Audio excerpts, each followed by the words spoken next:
Iran ও যুক্তরাষ্ট্রের সাময়িক যুদ্ধবিরতির পেছনে এখন স্পষ্ট হয়ে উঠেছে এক জটিল ও কৌশলগত দর কষাকষি, যা শুধু মধ্যপ্রাচ্য নয়, পুরো বিশ্বের শক্তির ভারসাম্যকে প্রভাবিত করতে পারে।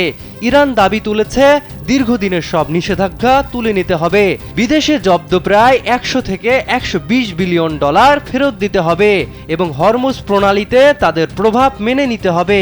বিশ্লেষকদের মতে এটি শুধু যুদ্ধ থামানোর আলোচনা নয়, বরং অর্থনৈতিক শক্তি পুনরুদ্ধার ও বৈশ্বিক অবস্থান শক্ত করার পরিকল্পনা। Presenting Walton Crystal Series. Switch to premium. Switch to Crystal.